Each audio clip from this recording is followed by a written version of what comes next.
This student isn't just like sweeping the shop floor. Or he's got tools in his hand and is working under cars. Do you have a teacher, Stacy, that you want to shout I have out? the worst memory. I love all of my teachers. You've all been amazing. I feel unbelievably lucky every day. I inherited a succulent also. Did it live? It lived for a year. That's amazing. That's Something, an right? accomplishment. Keep dreaming, and even if it seems silly, even if it seems unrealistic, like those things can happen.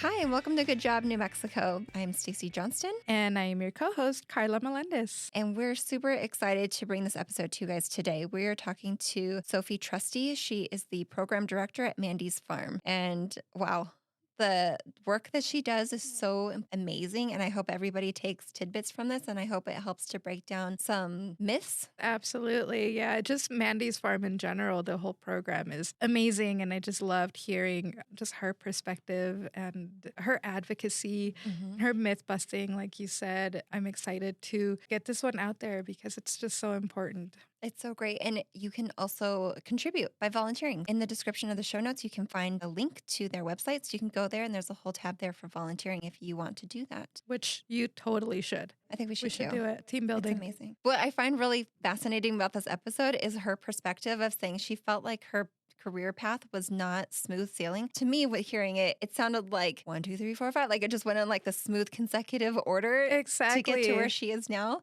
Right. And I think that's a lesson in like you might not feel like you are in the right spot right now, but it might be the stepping stone to get you to where you need to be next. And I think her story is like the perfect example of that. Of she may have had odd jobs here or there, but she was meant to be there and it's step onto the next step, right, to where she is now. Okay, real quick, because we talk in the episode about influential teachers. I have a horrible memory. So I don't want any past teachers to take offense that I couldn't remember your name. So this is my apology note for you for that. I just want to take a quick second to say thanks to Mrs. Fetters from first grade. Yeah. Because she nominated me to be in student council way back when. And I was not a good advocate, Karla. I would go to the meetings and not take notes and come back and just report on what I felt like I wanted to tell them, which wasn't anything we talked about. But yeah, you know what? It really helped me with my story building. Yeah. And now you're a great advocate, right? And so you I learn am. I from- do take notes yeah, now. Exactly. There you go. So, you just got to start somewhere. Yeah. And shout out to all teachers. All teachers. Amazing. Amazing. You guys are awesome. And we definitely want to have a teacher on here soon. Yes. So hit us up. Yeah. Yeah, please. But without further ado, please enjoy Sophie Trusty. Yay. So welcome. We're here with Sophie Trusty, the program director for Mandy's Farm. Thank you so much for being here with us today. Hi, Sophie. Thank you so much for having me today. I'm really excited to be here. I'm thrilled to dive into all the great work that you're doing with Mandy's Farm. But before we even get to that, I want to take us all the way back to your roots and just like, what was life like growing up in New Hampshire? Yeah, so I actually grew up in a suburb outside the New York City area and then went to the University of New Hampshire for my undergraduate degree. So yeah, thinking back to kind of where my career path started, I really credit my mom. She was a special education teaching assistant my whole life. All my spare time would be in her classroom and just loved being in there with her and loved working with the students and just always felt really drawn to that. Did your mom get into agriculture and all of that stuff because of what you were learning? It's funny, I really got my start in gardening from my mom's mom. My grandma was an extensive gardener, and I grew up spending a lot of time with her and just would hang out with her in the garden. And so that was never really my mom's niche, but she was so excited for me to pursue that. That's amazing. I can't make anything grow. Like I tried to go down to like bare minimum succulents. Nope, didn't make it. I inherited a succulent also during the pandemic, right? Did it live? And it lived for a year, so that's amazing. something, An right? accomplishment, yeah. Yes. I honestly think indoor houseplants are way harder than outdoor plants, so for what that's worth. And then I feel really fortunate that I was able to participate in an agricultural high school program. I don't think I would be where I am today without that program. I just really credit my teachers in that program with not seeing me as, a troubled youth, but seeing me as someone who needed support. And they gave me leadership opportunities and kind of sparked my love of agriculture and decided that was the path that I wanted to pursue, and ended up going to the University of New Hampshire and earning my degree in sustainable agriculture and food systems, and spent a lot of time working on farms, working in special education classrooms. And so I feel really, really lucky to have found a place here in New Mexico that combines all of those things.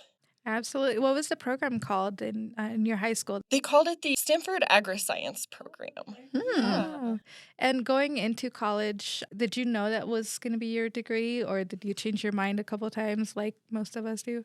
No, I specifically picked the University of New Hampshire because they were the only New England school that had a sustainable agriculture program, and I knew that that was what I wanted to do. I didn't know where that would take me. I thought that I might be farming after I left school, and was really inspired by education and giving back to the community. And so Okay, so I want to dive into, so you were in New Hampshire and then you did a quick hop over to Portland, Oregon. So what took you out there? Yeah, I just really wanted to experience something new, and my sister was living in Oregon, and just wanted to kind of take that leap and get out of the small town that I'd been in for many years. And I was working in special education classrooms, and that really just reaffirmed that, I loved working with youth. I loved working in the community and giving back in whatever way I could. And so that just really affirmed that for me while I was out there. And that's so great. And you had your mom to be like a real sounding board to just ask like for tips, her guidance on her career. Did that really influence your decision as well? Definitely. Yeah, she really inspired me in that way, and I feel like I'm following in her footsteps. Yeah, that's awesome. I bet she's so proud. That's really cool.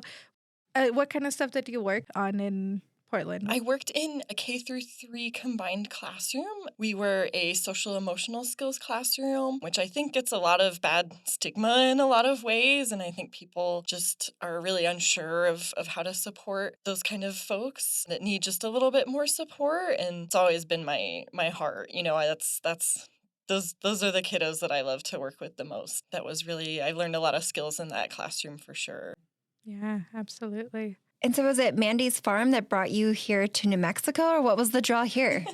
I'm one of those folks that ended up here not necessarily on purpose, but I'm definitely staying on purpose. So I left Portland again, just kind of needed something new, and felt a little bit lost in my life at that point in time. And my parents had moved back to New Mexico in 2016, so they had been here a little bit. I spent summers in New Mexico growing up and staying with my cousin, and had always just loved New Mexico, and it always felt like home. And so I had a temporary job offer, and so I came out here for a little bit to do that, and just fell back in love and decided that I really wanted to stay here. And that's when I found the AmeriCorps position listed online, and really just did not know what to do with myself at that point in time. I wasn't sure that I wanted to go back to public schools at that point. I wasn't sure that I wanted to try to run a farm. I didn't really want to go back to retail, and found this listing for Mandy's farm and thought, wow, that's kind of combines everything I've always enjoyed and feel passionate about. Let's give it a try, and got called in for an interview, I think like the next day or something. That's Oh, wow. amazing. Yeah. That's fast. Yeah. So tell us more about Mandy's Farm, because there's some people that might not have heard about it and the amazing work that you guys are doing. Mandy's Farm, we're a nonprofit in Albuquerque. We support individuals with disabilities to live the life of their choosing. We have some different programs. We have a residential program, so we support 12 different folks to live in the community. We have an employment program that supports folks with disabilities once they're wanting to get support to get a job, or have supports to be successful at their job. And then I oversee 2 of our employment preparation programs. One is for young adults with disabilities called VAMOS, and then we have our Agribility Apprenticeship Program, which is for adults with disabilities who really want to become farmers. And we also support folks with community access and just getting out there and doing all the things that they love to do. That's amazing. It's like it was made for you. Yeah. Yeah, Right? exactly. Yeah, it's combining both of your passions. Yeah, all of your that's how it passions. feels. I know. I feel unbelievably lucky every day that I found this place and this position to just do the things that I love and support the community that I love. Yeah, that's amazing. And it sounds incredibly rewarding, right? But it's also super challenging. Can you talk about some of those challenges that you face kind of on your day-to-day work? Yeah, I would say the challenges are usually more kind of external. So more in there's still a lot of stereotypes and barriers in the community that we're trying to help break down and educate folks that, individuals with disabilities, they deserve the same access to education, employment, community living, anything that they want to do, that anyone without a disability has that same access, and just trying to help dispel some of those myths around what it's like to hire an individual with a disability. I think those are usually kind of the most challenging things that come up. I got to come and see you, and that's where we met. And I loved the story of the young man who wanted to be a mechanic, and he's doing it. And you could see it on his face, like how excited he was. And I love that your coordinator there was saying, yeah, and I take my car there, and he works on my car. It was so great. That's awesome. Yeah. Yeah, exactly. That's one of our students right now, and he's a young man, and he came to us in our Vamos program and said, I want to be a mechanic. That's my dream job. He loves cars. He's got a great kind of eye for how those things work together, and went out into the community and spoke with some business owners in town, and made a connection and relationship with a really awesome gentleman, Juan, and he runs Cruz Automotive Shop, and said, yeah, let's give it a shot. We can have him come Fridays and work for 4 hours a week. He's so confident now. Even a year ago, he never would have stood up in a room full of strangers and talked about, where he was at and his goals. This student isn't just like sweeping the shop floor or, filing paperwork. Like, he's got tools in his hand and is working under cars and really learning some great skills. So I can't wait to see him graduate from the program and get employed. And I'm sure that there's opportunity for volunteers to come in and assist, right? And Definitely. What does that look like if somebody wanted to just come down, or even employers that want to reach out? And how do they work with you guys? Yeah, absolutely. We do. We have a lot of volunteers, and we're super grateful for all our volunteers that help us get both big projects done that we wouldn't be able to do without their help, and also help us kind of take care of, routine animal care and beautifying the property and things like that. So definitely folks that are interested, please check out our website, mandysfarm.org. And we've got a whole volunteer section on there for folks that want to come out and help us with events or projects. And then for employers, same thing. On our website, we've got a section for employers. And if you're thinking, I want to support some folks with their next steps or with their employment, please do reach out, and we are happy to provide education and information about the benefits to you as an employer and how we help you in that process and what supports we provide. And we're always looking to increase our network of employers. And I love the message that you guys have. Like, they can do everything. They can do whatever they've put their heart to. So way back when we used to promote work keys, which we still do, but it's an assessment where people can have an assessment done and then they match that with the opening that the employer has. So there's no guesswork. You can know for sure that they've got the skill set to do that job, which I love. And I think you guys are kind of doing something similar where you're showing them that they're prepared, they have the skill set, and they're ready to do this. Yeah, absolutely. And do you ever have employers that are not sure? And then how do you work on those relationships? And are you guys going out actively to employers to recruit for these individuals, participants? Yeah, we do actively go out into the community, and sometimes we'll start with kind of a mapping activity of, who knows who. Okay, well, you go to this coffee shop every Friday, and the manager there really well. Why don't we go down and just check in with them and give them a business card and say, hey, do you want to meet up for coffee sometime? And we can talk a little bit more about how we might be able to collaborate. Sometimes we're going after very specific areas of I've got a guy, he really wants to be a vet tech. Who can we talk to in the community that is an animal hospital? And so we'll kind of go to everyone that we can think of in that kind of niche area. And yeah, we definitely have employers that have, we've broached them and they're interested, but they're a little bit unsure. And so then myself or another program coordinator or director just might spend some time just having kind of an informal meeting and talking about what are some of your thoughts? What are some of your questions and concerns? How can we help kind of demystify the process for you? And so we will sometimes provide training. Yeah. What are some of the positions that your participants have been placed in? Let's see. I have one young man that I always think of when this comes up because he was a student in the first program that I was in as an AmeriCorps member. And when I worked with him as an AmeriCorps member, he talked so much about his passion for the environment, for wildlife. And he was such a natural teacher, just so good with words and explaining things and so patient and really just wanted a place to be able to combine those skills and passions. And he is now working for an organization here in town called Nature Niños, providing outdoor education to kiddos. Wow. Amazing. Yeah, so he's in such a great spot now and really getting to live his dream, and so I always think about him for that. But we've got folks placed all across town. We've got folks at Dion's. We've got folks at the Embassy Suites Hotel. We had a student who graduated and was working for a little bit with the UNM Lobos games and helping with event days, and that was another kind of dream job. Same. Right. That's my dream job too. So we'll talk a little bit about AmeriCorps, since that's how you got involved and got started there. And what would you say to somebody that's maybe thinking about that? And just for anybody that might not know, AmeriCorps is you're giving a year of your life to service of your community. And so it's a really good opportunity to try something out while you're also giving back. So what would you say to somebody that maybe doesn't know about AmeriCorps and what that meant to you being a member? AmeriCorps is such a unique opportunity to, yeah, like you said, give back, also learn a little bit and gain some really solid skills. I definitely encourage folks to join AmeriCorps, for a million reasons, but especially if you're in a place in your life where you're not really sure what to do next, you know kind of what makes your heart beat and what you're passionate about, but you're not really sure how to get into the career that would, most align with those things that you care about. I think AmeriCorps is a great place to start. You can really gain a lot of soft and hard skills. It's really unique in that you're often working in a kind of team environment and working with others who might be in a similar sort of place in their life and can really learn a lot from each other, really, give back to the community and also get your footing for what you want to do next. I think AmeriCorps really, really helped me kind of crystallize what I love to do, and was really grateful that led right into employment. Did you have like mentors that kind of push you to this?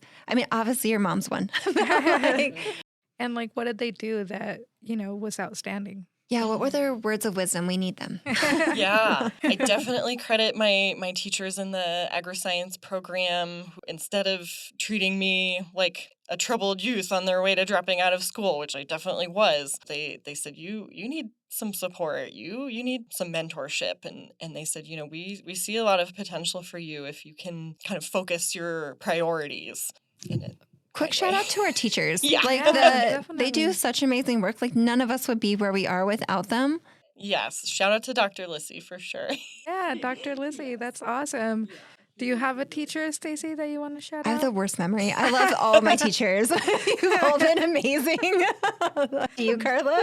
Yeah, there were many. I think my 5th grade teacher, Miss Molinar, she believed in me quite a bit. It was right after I had moved here, and she really encouraged me to pursue like tutoring and whatnot. So yeah. Yeah, and at Mandy's farm, I had a really strong mentor in Alex Luce, and I stepped into her role when she left, and she really believed in me. She was my program director when I was an AmeriCorps member, and she really had my back and sang my praises to leadership team at Mandy's farm. And I was ending my last contract with AmeriCorps, and so I was letting everyone know, like, I'm getting ready to leave, and I would rather stay at Mandy's, and can I use you as a reference? Because there weren't any positions available at that time that I was leaving, and so I started looking for other jobs, and Alex went to, leaders at Mandy's and advocated for me and said, we need to keep her. But it's so important, I think, to have someone in your corner that's, saying your name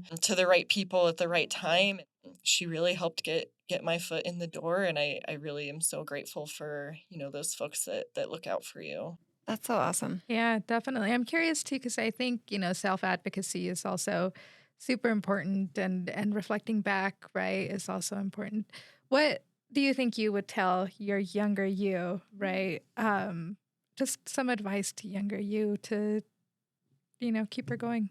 Yeah, I was thinking about that, and I think I would tell my younger self to just keep the faith. I know that seems kind of cliche, but for all the other young adults out there, I know times are difficult and can be really hard to feel like you know what your purpose is and that you're doing something that's meaningful. And I was always a really kind of idealistic, optimistic person throughout my youth, and after graduating college and getting into the real adult world, I lost some of that optimism for a while, I think, and felt really lost and felt like there wasn't a way for me to make a difference, or that those two things couldn't align, or maybe that could be a hobby but that couldn't be my career, or vice versa. I wasn't sure kind of what to do, and felt kind of lost for a while, and kind of stopped dreaming. And so I think that's really important. It can feel like it's not an important thing to have those dreams, and I really think having that belief that you can make a difference, that you can find that alignment with your purpose is so important to getting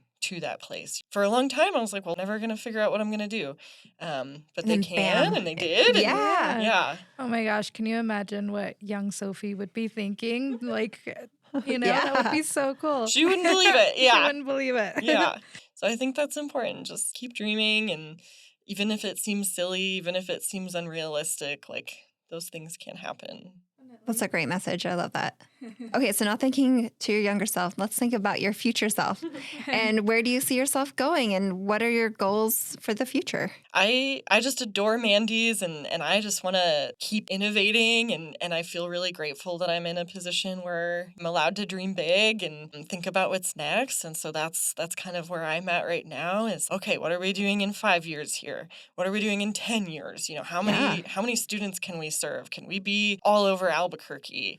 Can we meet as much need as we possibly can? Can we serve all of the students in Albuquerque with disabilities? And how many businesses can we be working with? And I just have a lot of big dreams and projects for us, and want to see us keep growing, and just want to keep innovating and meeting community need, whatever that is. Oh, okay. So you are an incredible advocate for people with disabilities. And how do you think people can get involved in the advocacy? What's the best way to make our voices be heard? I think there's so many ways that you can be an advocate. You can start small, and even just being intentional about the language that we use, that can have big ripple effects. Our language impacts our attitudes and the way that we treat others. And so even just helping be an advocate in your community, and if you hear people using language that is not inclusive, just saying, hey, actually that's not inclusive. That makes people feel really bad. Let's say this instead. So that's like one really, really micro way that we can do that, all the way up to being involved in what's going with legislation. And, this year our organization took a big field trip up to Santa Fe for Disability Rights Awareness Day. And so that's a day that's just really focused at the Capitol on what kind of legislation is up this year that might impact folks with disabilities. And so being able to just know what's going on in that, and being able to advocate and call your senators and representatives and saying, hey, I saw that this bill is on the agenda for this session. Have you read into this bill? Are you going to be able to sign that? This really impacts the people that I care about and that I love. Being in community with folks with disabilities, being a friend, being a community member and a neighbor. But I loved seeing how you guys were making it fun. Like they were doing soft skills, but you guys were playing like a trivia game, which was awesome. And then they went straight into origami, which was definitely working on like your listening skills, your following direction skills, all of that stuff. But at the same time, you're making something awesome, which I don't know if I could have made that origami bird, but everyone did an amazing job and they all came out great.